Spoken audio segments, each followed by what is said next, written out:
What's up, my friends? This is Chris Surratt bringing you another edition of the Car Concierge show. On today's show, we're going to talk about EV vehicles and how they do in cold weather situations. I myself am from the Midwest, and I was back there not that long ago, and I was dealing with the little snow while I was there. And it got me to realizing and thinking about EV vehicles and the future of EV vehicles, specifically in the Midwest or on the East Coast, where there's going to be lots of snow, salt on the roads, and stuff like that. So that's the real reason for this episode. We want to talk about, or we're going to check out a young man who tells us his story about his experience with his EV, his Tesla, in cold weather situations. We're going to evaluate that, and we're just going to talk about how EVs are the future of vehicle technology and how that is going to go when it comes to cold weather situations, specifically where I'm from in the Midwest or on the East Coast, where there's a lot of snow on the ground. So let's jump right into it. We're going to check out this young man, see what he has to say about his cold weather situation, and we're just going to go from there.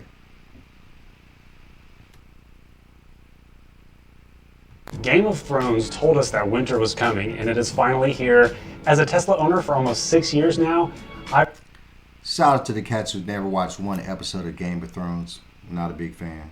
live in an area where we constantly get sub-freezing temperatures in the wintertime. And in this video, I'm going to tell you the whole truth about driving and owning a Tesla in the wintertime. And I'm going to give some tips for Tesla owners if you live in a climate where it gets cold in the winter. It may surprise you to know that I've never had an issue whatsoever in my Tesla in the wintertime. But here's the honest truth. You're absolutely going to lose some range in the wintertime in an electric vehicle. You're not going to get the same estimated range as what you see, as what they showcase when you first buy the car, especially if you're going at highway speeds.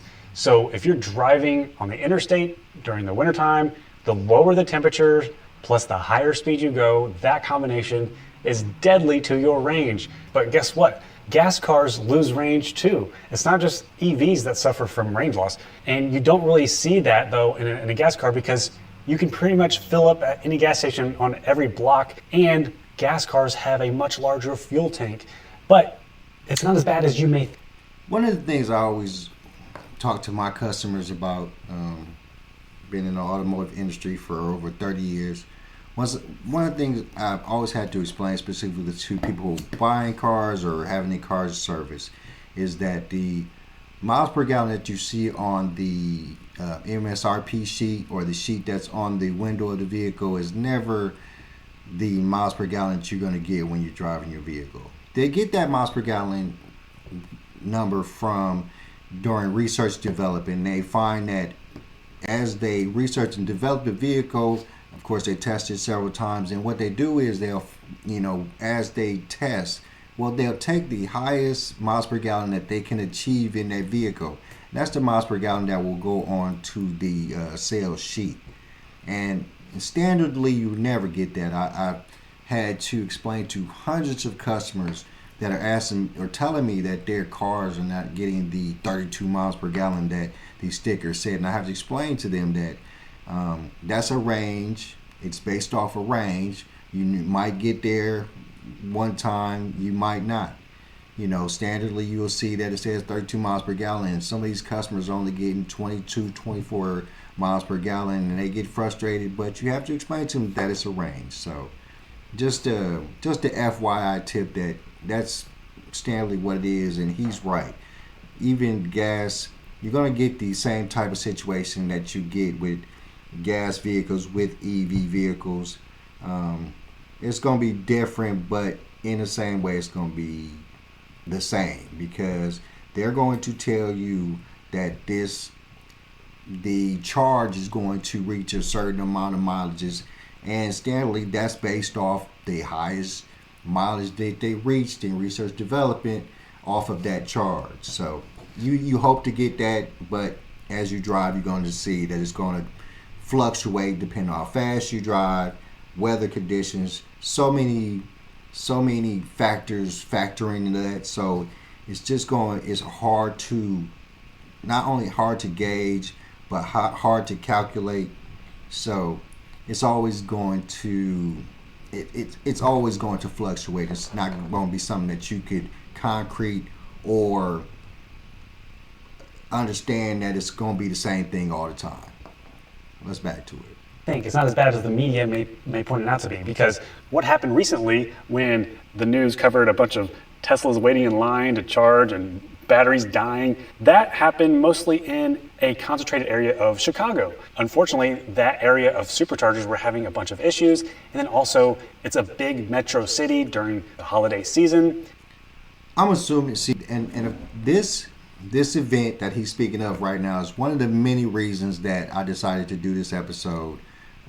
When I was going back to Indiana, I went back and we're in the process of buying an abandoned car dealership where I'm from and converting it into an EV used car dealership or a new EV car dealership. We haven't decided on that as of yet.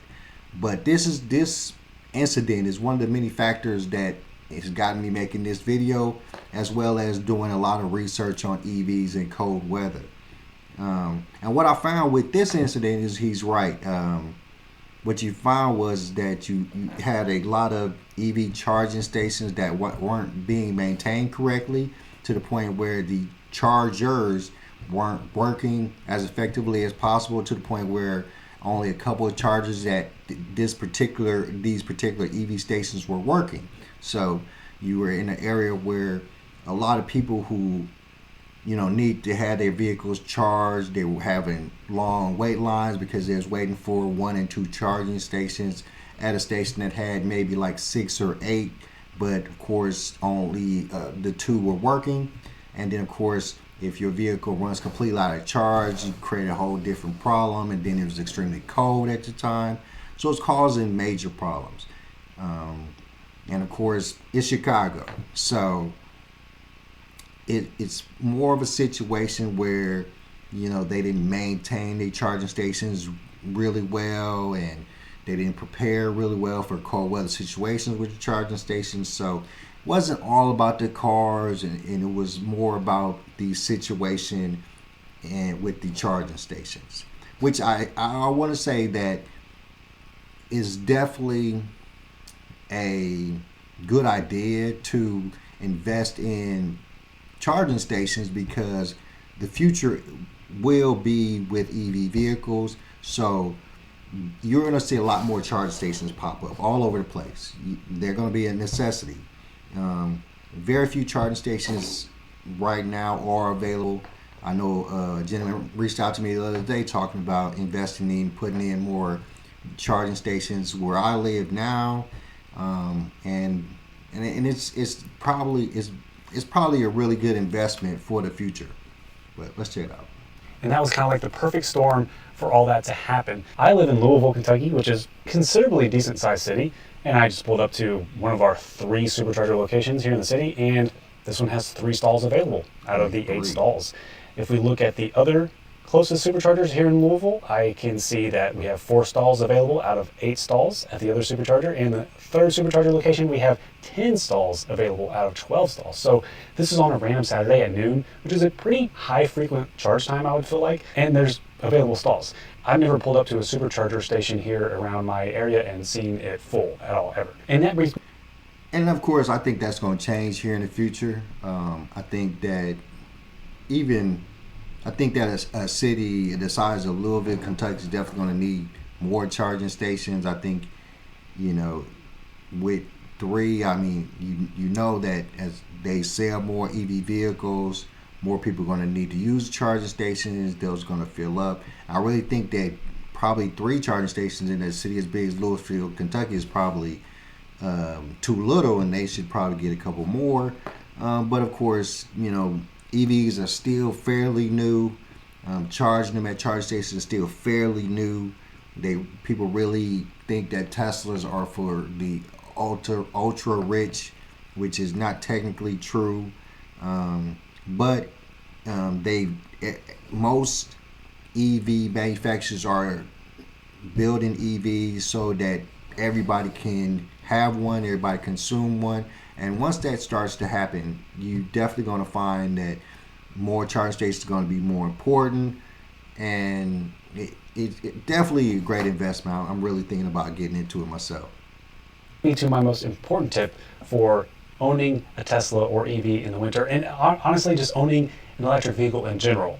If you don't have access to home charging or work charging, it's probably not worth it to buy one. A lot of EV owners and Tesla owners will disagree with me, but I think that is one of, if not the biggest benefits of owning an electric vehicle, is being able to charge at home. Personally, I charge about 95% of my charging is done at home in my garage overnight while I'm sleeping. Not only is that more convenient, but it's actually the most cost beneficial. So it's the cheapest option to do that. Home charging will almost always be much cheaper than supercharging locations. Supercharging. Yeah, I think when it comes to charging your EV vehicles, I'm totally with him. I believe that you definitely have to have a home charger. It's just so much more convenient, so much more cost effective if you have the ability to charge your electric vehicle overnight at your home every night, so you don't have to go through the process of going to a charging station, spending the time sitting there having it charged at a charging station.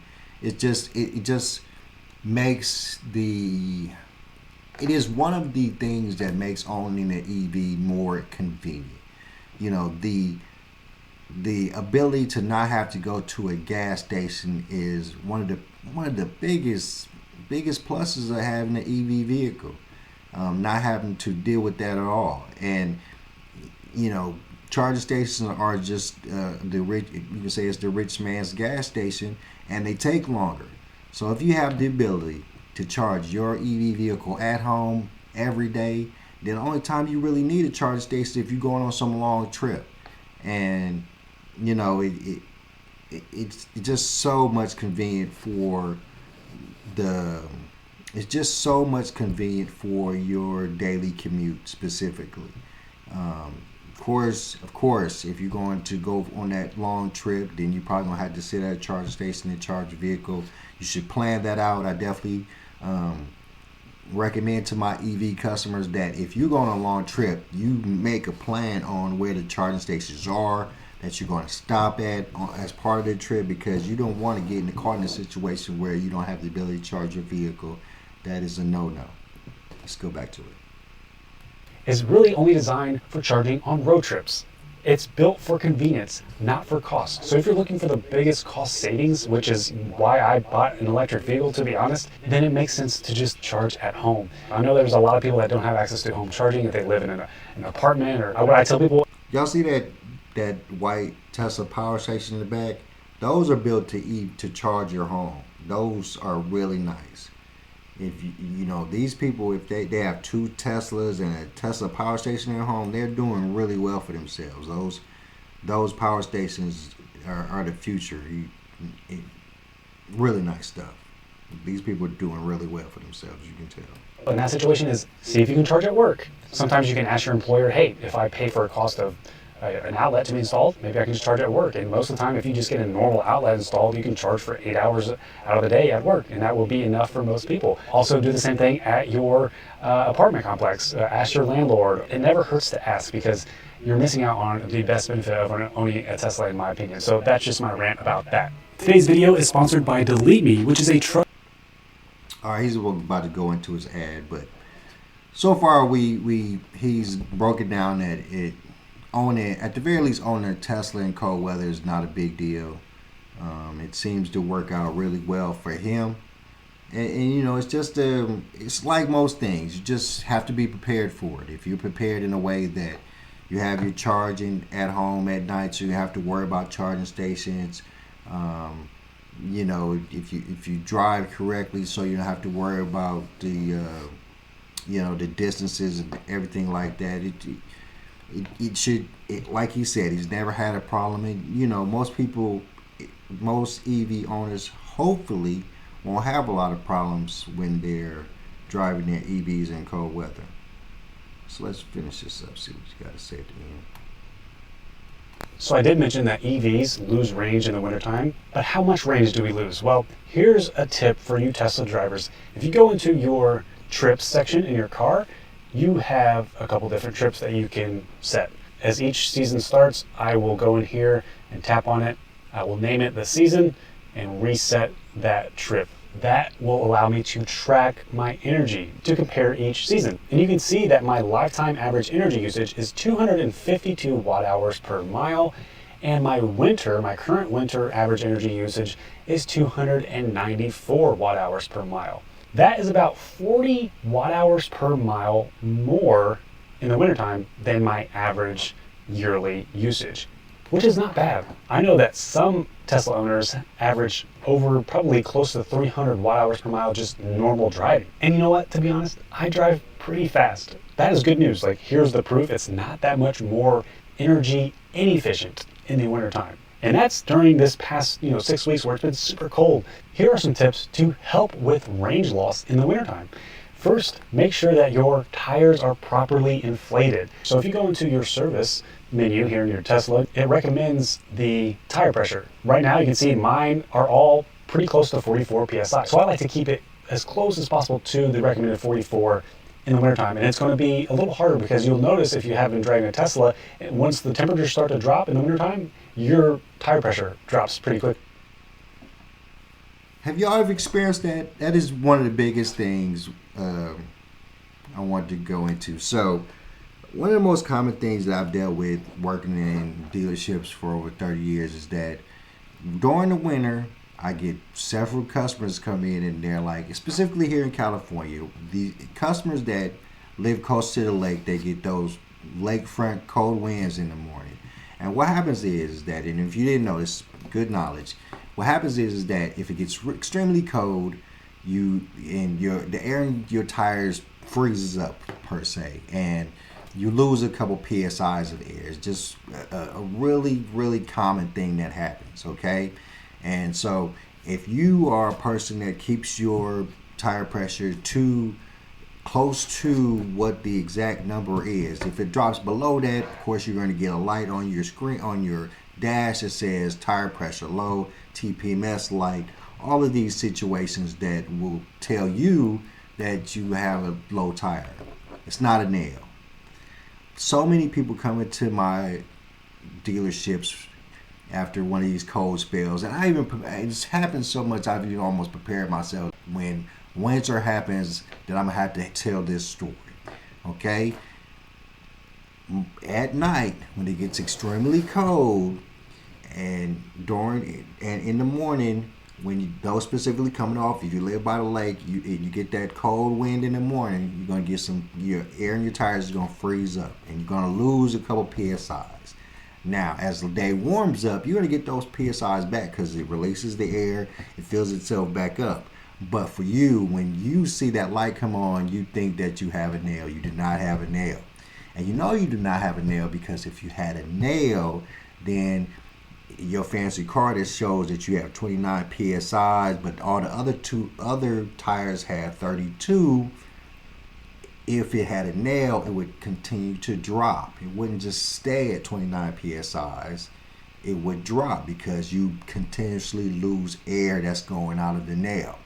So that should tell you that you don't have a nail in your tire and that you just lost a couple psi's of air because of the cold weather. I'm gonna put some air in there, and what I suggest to everybody is that if you have run into this situation and where you live has this situation happen to you, just put a couple more psi's of air in your tires when you air them up. If you have your tires take 32 psi, put 35 psi in all the way around. It'll be a smoother drive, and if you lose those couple psi's of air overnight because of the cold weather, your TPMS light or tire pressure light won't come on, and you won't think that you have a nail in your tire, and you won't come tell me about it. So that's my rant for today on that. Let's get back to it. You'll probably see an alert on your screen saying tire pressure below recommended pressure. So what I like to do is keep this $30 portable air compressor in my car, and I can just pump my tires up wherever I am. That's a One good energy idea. tip that will Everybody should help keep out a one lot of is the those. disable Sentry mode, because that will definitely use up a lot of battery. So turn that off in the safety section, and I also like to just exclude homework and favorites right there in the settings. And probably the biggest winter tip to save your range is to drive the speed limit if you can tolerate it. I'm really bad about this. I always drive about 10 miles over the speed limit, no matter where I am, but I would definitely be able to save way more energy if I actually just drove the speed limit. Another big winter tip to save energy is to utilize seat heaters as much as possible instead of using heated air coming out of your vents. I'll bundle up, put a jacket on, put warm pants on, have some nice warm socks on, and just use my seat heater on the lowest setting. And that keeps me pretty comfortable. I could do that on my 45-minute commute to work and be just fine. So if you are a responsible EV owner and you're charging at home and you have a normal daily drive like I do, it's highly recommended to set a scheduled departure and schedule that preheating of the battery, because that will also help you with the range in the wintertime. So once you're at home or wherever you charge at home, go to schedule, set it to precondition your battery. And what that'll do is that'll precondition your battery so it will heat up while it's charging. You will be able to wake up in the morning and leave with the battery already preconditioned, so you'll have access to that full regenerative braking. So when you... Let's write that down, my friends. In Tesla specifically, you can preheat your battery. Specifically when you're charging at home, you can preheat your battery, which is going to help you in the morning and specifically in cold weather. So write that down. Preheating of the battery, some fancy buttons he pushed, so when we get our Teslas, we know what to do. Have full access to regenerative braking, you're going to get better range during your drive. And to be honest, at the end of the day, this Tesla, my Model 3, has been the best car I've ever owned in the wintertime. Here's why. First of all, I'm in the safest car ever made. So if it snows and I'm out and about, I feel perfectly fine if I ever happen to get in an accident or anything like that, because it's not just me that has to drive safely. I have to worry about all the other people driving safely in the snow and stuff like that. I don't worry about it. Plus, Teslas have really good traction control compared to most other cars. So that's another thing that eases my mind. And of course, the benefits that come with being able to warm my car up and preheat it and melt the snow and ice from my phone, just from the app. That's amazing. And of course, the scheduled preheating in my garage. I wake up to a nice warm car that's already preheated in my cabin. And probably the best thing is I never have to get out and pump gas in the cold, bitter winds. I just charge at home. Again, it all comes back to that. So don't let the media and news try to fear-monger you. Owning a Tesla has been fantastic for me personally in the wintertime.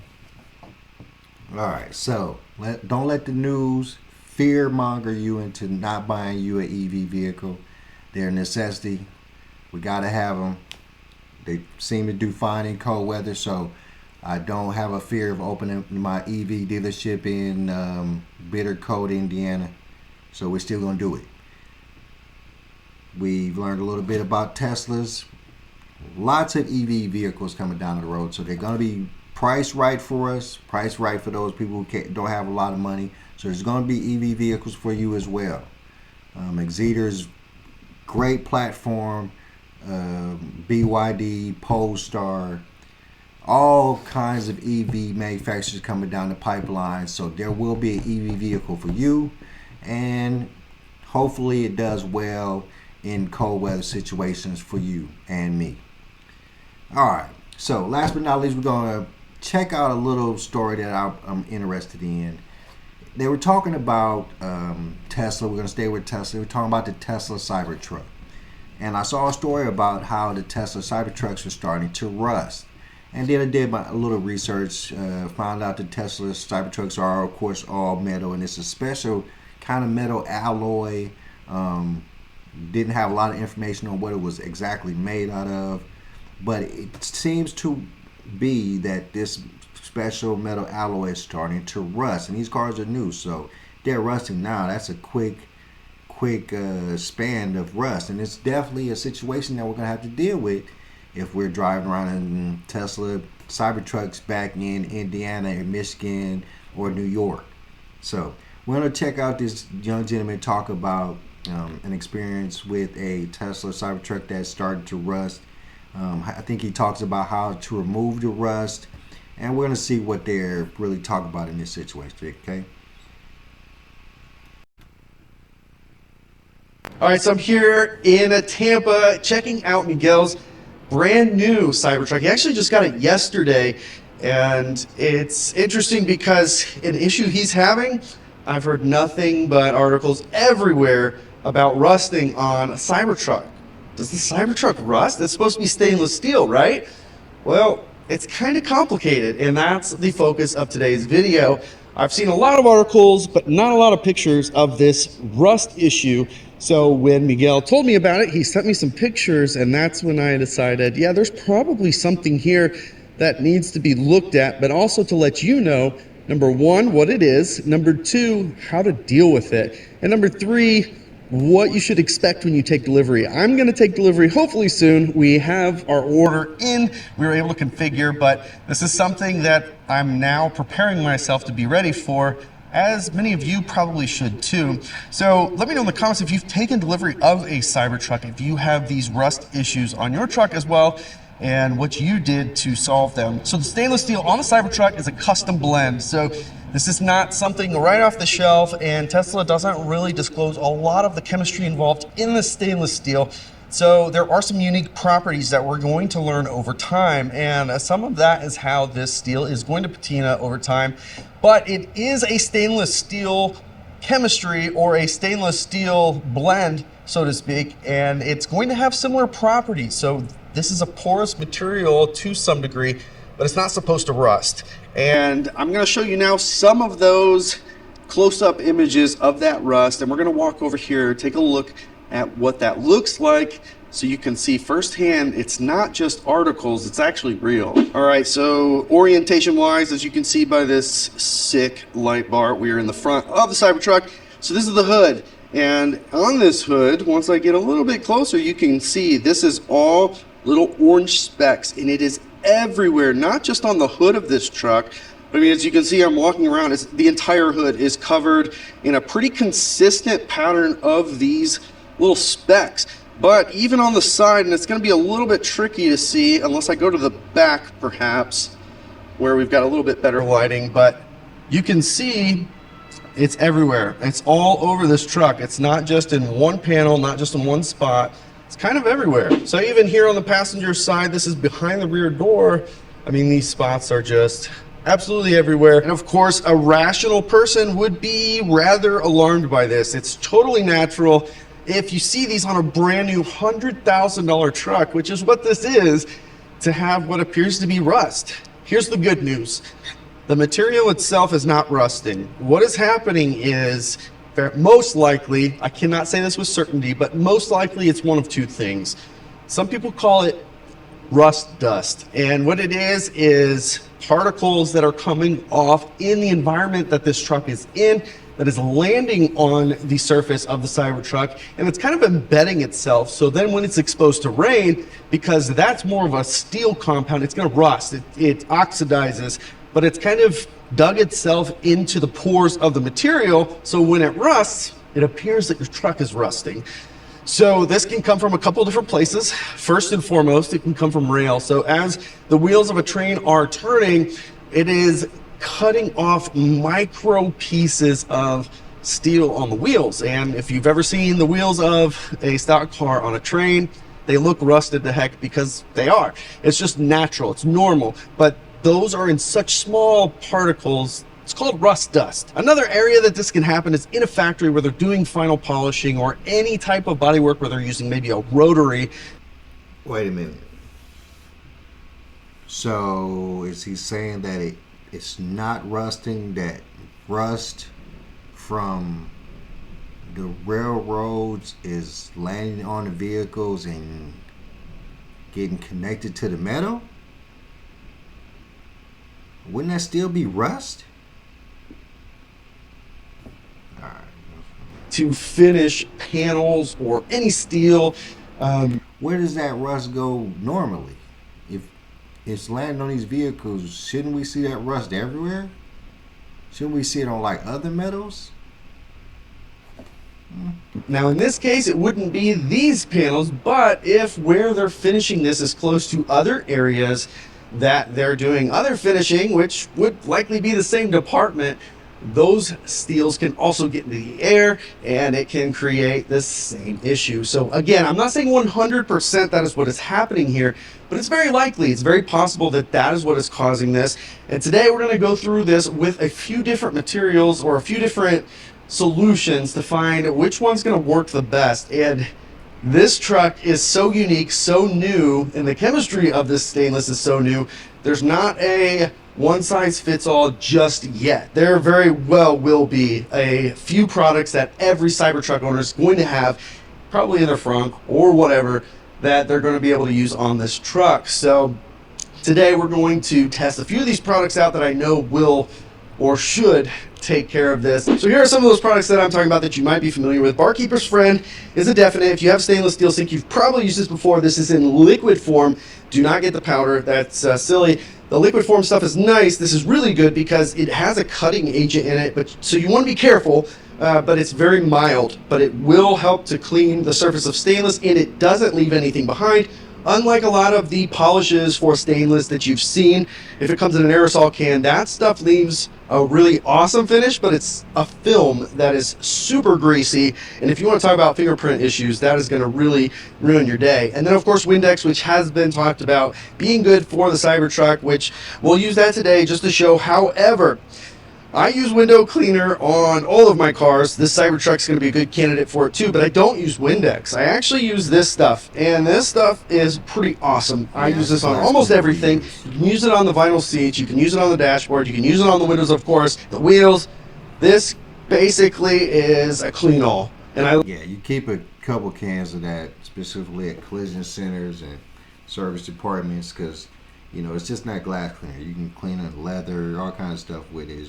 It's a clean all, really. Love it, and it's a really good product. But the difference between Windex and this stuff, other than being aerosol, this stuff is ammonia free. And the reason why many glass cleaners are ammonia free is because of window tint. Windex has ammonia that will ruin window tint. That's why a lot of glass cleaners have moved to a ammonia free formula, because most consumers just go with ammonia free so they don't have to worry about it. So today what we're going to do, we're going to go Windex, we're going to go this window cleaner. We're going to do that before we grab Barkeeper's Friend, and we're going to see how much of this oxidation or rusting or whatever you want to. So, I mean, look like homeboy's a detailer. He's going just talking about what he's going to use to get rid of this rust. And my question is it really rusting? Is the railroad dust going to be a major problem for the majority of Cybertrucks out on the road? Like anything came out off of the surface. Now, let's try the good stuff.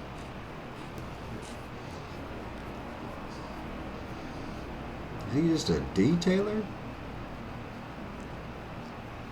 So, we're focusing on this one, Miguel and I. And it looks like maybe it's cutting out some of that top layer, but if it was doing enough, these small specks all around here would also start to disappear, which they're not. So unfortunately, the only way to get this stuff out is going to be a cutting agent, and that's Barkeeper's Friend. So let me go grab that now. And that's all it really took. And what I'm going to do, too much pressure on here, because this is, like I said, this is going to be a cutting agent. And that's Barkeeper's Friend. So let me go grab that now. All right, so I got some of the Barkeeper's Friend here on the rag. And what I'm going to do is kind of dab it in a few places. And then I'm going to go to work.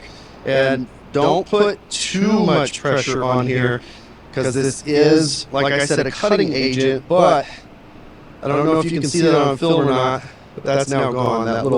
That speck, you see that?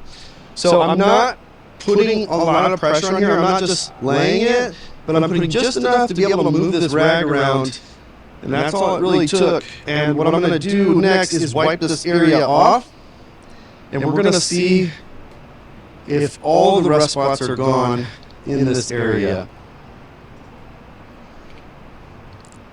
I don't see any left, and it's not a surprise. Like, that's what this stuff does. Like, it's just like other polishes, or like turtle wax, if you've ever used that before. That stuff is cutting. It's cutting into that top layer, and all this, some of this is dirt, but some of this is physically a micro layer of the stainless steel that's being cut away. It's super small. You wouldn't be able to see it, but difference because there are then we'll clean it up. You're always going to be having patina. All right, so fingerprints. Can you see them? They're going away though. Yeah, kind of. You see those fingerprints on there? Let's do the same right here. Yeah, I can see it. Let's get them both equally nasty and gnarly. Yeah, now I can definitely see it. And then we'll do Windex here, and we'll do Sprayway right here. Let's try it. All right, Windex on this side. It's just gonna do fine. It's just gonna take it right off. You think so? Kind of. You can still see it. You can still kind of see it, can't you? I can actually see a lot of it. Okay, let's see if the same is the case. Wow, yeah, you can still see it. You don't see the grease, but you see the finger. Yeah. Let's see. Oh yeah. Big difference. Oh yeah. Wait. Look at that. Wow. Look at that. You can't even see it. So I don't know how well you can see this on camera. Yeah, you can see where those fingers were. There's one here, here, here, here, here, here.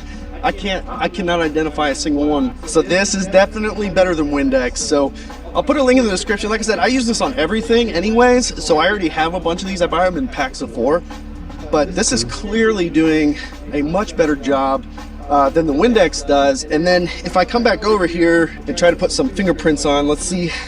It's pretty hard to get them on there actually. But a lot of that is because I now have used window cleaner and my fingers probably aren't holding a lot of stuff. Just get this stuff, just keep a can of it around, boom, done. Now, I cannot tell you a solution yet for how you're going to prevent this from happening in the first place, because there are some challenges and complications with using a ceramic coat on stainless steel that I'm not educated about yet. All right.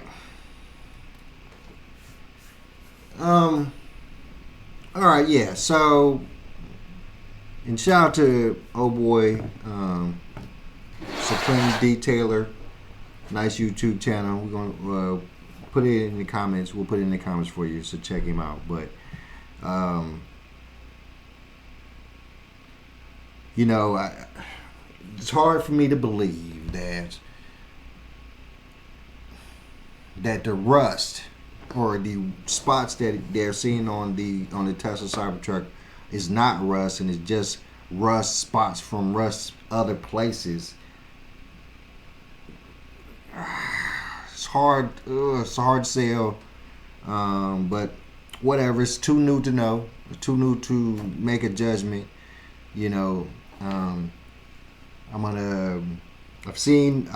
been in a Cybertruck. I plan to get one here pretty soon, do a video about one, and it's definitely the future. But let's just hope that they're not rusting. Rust is not going to be a problem. I mean, it's probably really too new to really know. People just don't do enough R&D, research and development on these vehicles to really know what's down the pipeline. That's why I always tell people, second rant, I always tell people, it is not a good idea to buy a vehicle the first year it comes out. If you buy a vehicle the first year it comes out, you, my friend, are the guinea pig. All the recalls, all the problems that vehicle has are going to happen to you. And you're going to spend a lot of time at the dealership getting these things fixed. It just, trust me, I know. So I always tell people that do not buy a brand new vehicle. Do not buy a 24 and 24.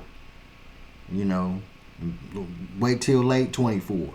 Give it at least 6 months of being on the road so that, you know, those kinks happen to somebody else before they happen to you. So you can hope that they come out with recalls to fix those kinks and take care of that vehicle before you get to it. All right, guys. Thanks for tuning in to another episode of the Car Concierge Show. New episodes coming down the pipeline, hopefully weekly, as much as we can do them. Just information about vehicles, and that's what we're doing. My name is Chris C. Pup Surratt. Please like, subscribe, share the video. Put some comments down in the comments if there's anything I can do better, anything I can do worse. You guys take care of yourselves. Peace.